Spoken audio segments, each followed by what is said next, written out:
Welcome to Times XP. I am Dhriti Atri, and let me tell you, ladies and gentlemen, something really big is happening in the India skies. And it's going to completely transform the Indian Air Force's strength. After years of waiting, India has finally sealed a massive 8,000 crore rupees defense deal with Israel to bring in 6 next-generation mid-air refueling aircraft. Sounds technical? Let's break it down.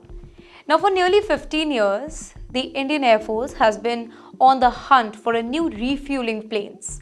The current ones, the old Russian IL-78MKIs, they were bought way back in maybe 2000s. They have done their job, but now they are tired, they are outdated, and it is very difficult to maintain them either. With the Russia-Ukraine war making it almost impossible to get spare parts, India needed a partner who could deliver something modern, something reliable and very quick. And that's where Israel's Aerospace Industries steps in. Now, here's what makes this whole deal truly interesting.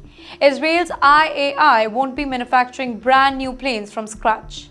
Instead, it will buy old Boeing 767 passenger jet, yes, regular commercial aircraft that we are talking about, and then convert them into powerful multi-mission tanker transport planes, basically MMTT.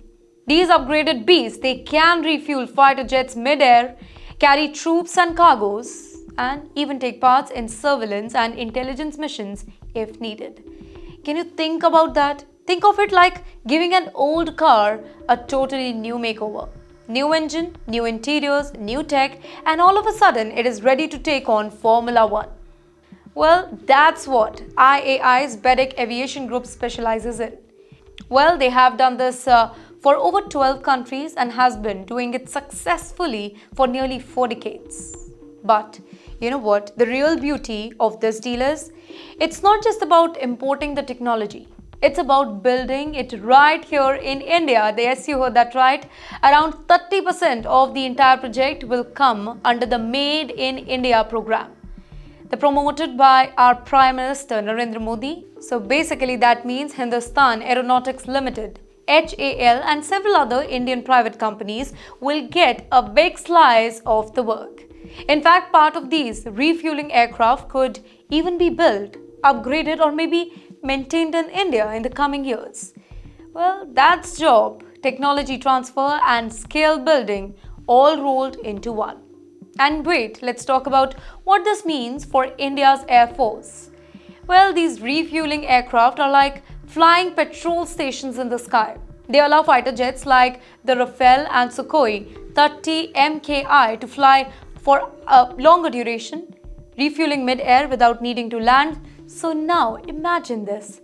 An Indian fighter jet takes off from the base in the south, refuels mid-air and continues its mission all the way to Himalayas or maybe even Indian Ocean without even touching the ground.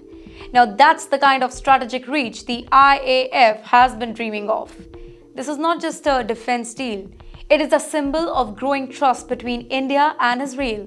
The two nations have worked together for years on missile systems, drones, radar tech, and now large airspace. The project is expected to be fully ready by the end of 2025, and once operational, it will almost double the IAF's refueling capability, giving India a huge edge in long-range mission and joint operations. In the end, this is not just about buying planes, ladies and gentlemen. It's about reshaping India's air dominance with a blend of Israeli technology and Indian innovation. A partnership that's not just strategic, but sky-high powerful.